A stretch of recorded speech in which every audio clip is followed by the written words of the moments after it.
Pisces. The home stretch. The final recording. The last reading of the week. I hope you're doing fantabulously. Let's get into your weekly reading for that first week of December. Not again. Not again. Why is it that every time I start flipping recording today, I feel the need to yawn? Stop it. Okay. Voice crack. Hi. You've got a lot of energy. I can feel it coming through. Look at you. So, all over the place. Oh, what kind of energy are you going into the week with? Admittedly, not a great one. It's like you're trying to... I think there's a situation that ended recently here that you are kind of tossing up in the air whether you want to go back to it or not. I'm not saying it has to be this, but it kind of feels like you had a really crappy relationship with someone and you broke it off and they want you back and you're thinking about going back. Doesn't have to be the case, but it kind of feels like that's what's happening. You're thinking about going back to someone that ultimately you know you shouldn't, because you wouldn't have left them in the first place if you really, really wanted to be with them. Okay.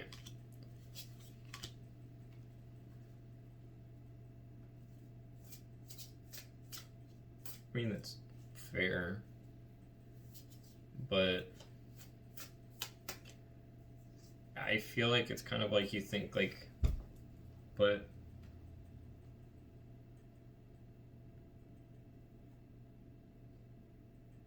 like, how do I say this? What if this is my only chance? What if this is my only option? What if there's no one else out there? What if it doesn't get better than this? I mean, if the relationship sucked that bad in the first place that you felt the need to leave, wouldn't you rather be single? I'm dealing with that recently. I left the relationship, and quite frankly, I'd rather be single than go back. I'd rather stay single for the rest of my life than go back to that. Again, I don't think it has to be a better relationship. Apply it how it fits, but for those of you thinking about going back to an ex, take my advice. It's not easy to get over it initially, but fudge buckets, man. When you do, never go back. Never. You start looking back on what it was actually like, and you're like, hell, why did I stay in the first place? It wasn't worth it. It's not worth it. Stay the hell out of there. What's going on in your inner world? You think you can fix it? So it's definitely turning into a love reading. I feel like for a lot of you, it's definitely the case that it's a relationship reading, but it's like, okay, well, it wasn't going particularly great, but now that it's ended, maybe they'll see, like, I'm really serious about this, and this was really a giant issue for me, so, like, now maybe that they realize how serious it is, I can fix it, and, like, we can work things out. Come on now. Come on now, Pisces.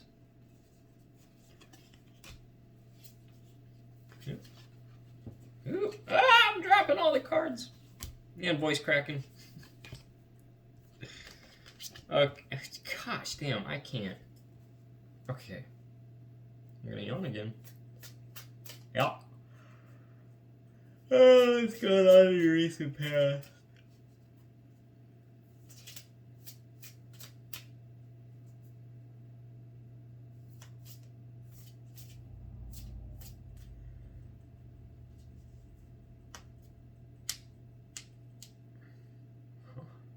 I don't really see how that fits in.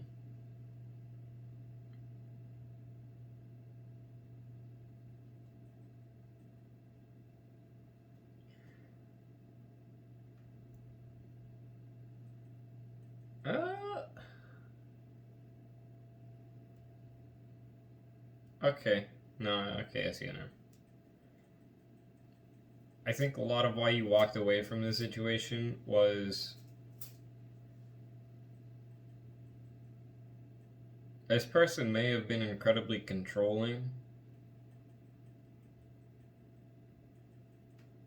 tried to boss you around, tried to tell you what you couldn't do, how you should and shouldn't act, how you should dress, how you shouldn't dress, how you should speak, how you should act, that kind of thing. Just someone that micromanages everything, which, if you want to constantly change everything about me in the relationship, fuck off and find someone else. Or actually, no, just stay single because you don't deserve to be with someone if you're going to be like that. If you think that the people that you're with need to be changed, you don't need to be in a relationship. Oh, okay. Second half of the week, how's that looking for you?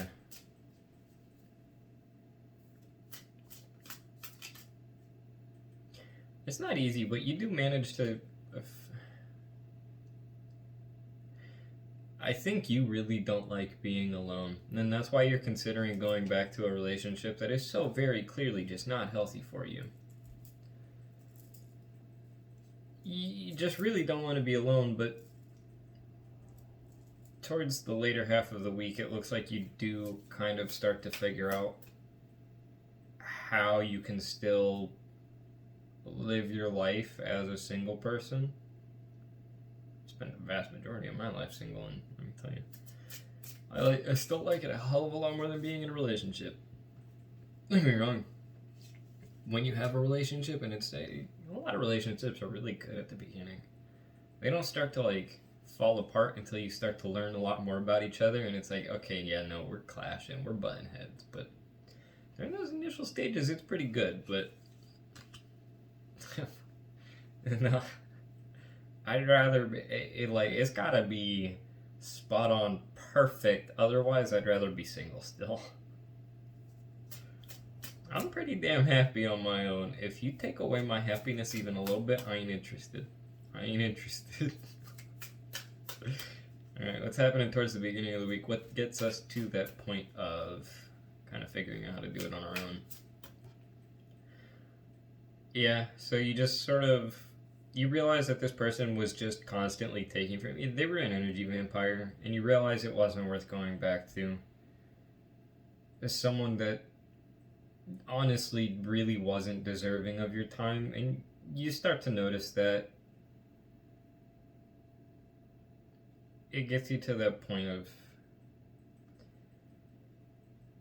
nah, okay, yeah, I may not like it, but definitely I'd rather be alone than go back to that crap. Internal influences.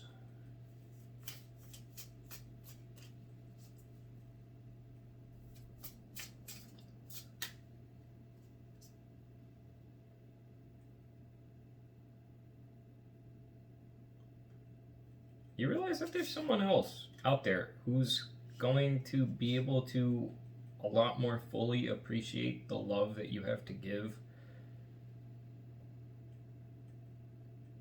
Why should I bother giving my time or energy to this person who doesn't appreciate me whatsoever when I know full damn well that there's going to be someone out there who I don't even have to try, and they're just... I'm a cat person. I can't stand dogs, but they're going to be like the same way that a dog is when you come back home. Holy crap!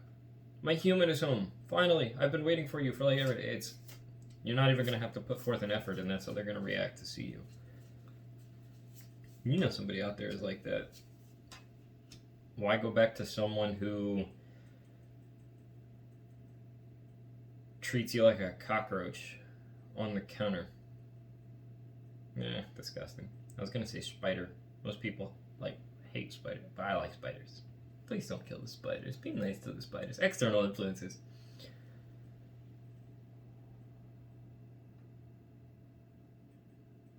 Okay. Yeah.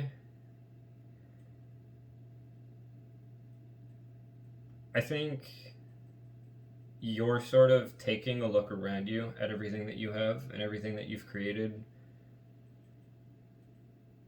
You're not completely there yet, but you are bit by bit starting to realize what it is that you put out into the world. What makes you you, what makes you unique, what makes you special. You're starting to just present that a lot more fully.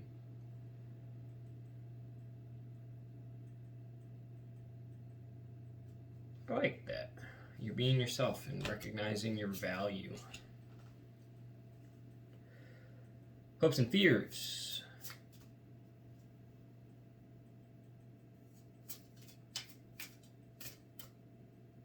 Why the hell do you feel like you're the bad person in this situation? You're not. It's like you think karma's going to come back to bite you in the ass for leaving this person. It's not. Karma's going to come back to bite this person in the ass for being an ass. I was going to say an asshole, but I wanted to stop at ass. Just so I could say ass a bunch more times. No. I feel like you think you're going to stay stuck being alone because, oh, I'm a piece of shit. I acted so bad. I treated them so poorly. No, they treated you poorly. If anybody's going to end up alone, it's going to be them. And frankly, even if you do end up alone, it's just because no one's good enough to deserve you. You know, I like girls, but I always say that if I could just have a copy of myself, yeah, I could date me. Maybe a girl version of me. I don't like facial hair. I don't know how girls can sit there and mac on someone with a beard. Oh. I mean, if that's your cup of tea, go for it, but I'm good. Outcome. Yeah, you may be alone for a bit of a time, but after a while, you start to realize that you only stay single as long as you allow yourself, basically. I mean, once you get yourself back out there, put yourself back on the wagon, and actually put forth the effort to get yourself into some more relationships, I mean, definitely take the time now to be alone, but once you actually put yourself back out there, whenever you decide you're ready to put yourself back out there, I think you're going to get the relationship that you've been hoping for, that you've been wanting all along. But for now, Single-Pringle. Single-Pringle for now, Pisces. Welcome to the club. Way better to be single. Can't imagine. Relationships, I can't judge. I literally just got out of one like a month ago. Never again. I'd rather be single forever. Never again. What boundaries need to be created or strengthened within my relationships? To create more healthy boundaries, we must first get in tune with our own needs, desires, and feelings and believe we're worthy of them. In your relationships, it's essential to know where they end and where you begin. When we separate our energy from others, we gain clarity about what we really want. Then we stop doing things that no longer align with ourselves. If you're an empath, you can still be compassionate toward others without taking on their stuff. It is safe to trust that you are not here to fix anyone. Your mantra for the week: I have everything I need within me now, and so do they. I'm worthy of my needs, and I set boundaries based on what's best for me. I have this magical ability called being an empath and having way more empathy than I honestly should, and having absolutely no sympathy whatsoever. Don't care. Couldn't care less. I know exactly what you're going through, but that's your problem, not mine. I got my own shit going on. I'm gonna deal with myself. You deal with yours. Like, I can help you, maybe, but I'm not gonna let it bother me. Okay. Anyways, Pisces. That was your reading for the first week of December. God bless you. Jesus loves you. Peace be with you. Until next time.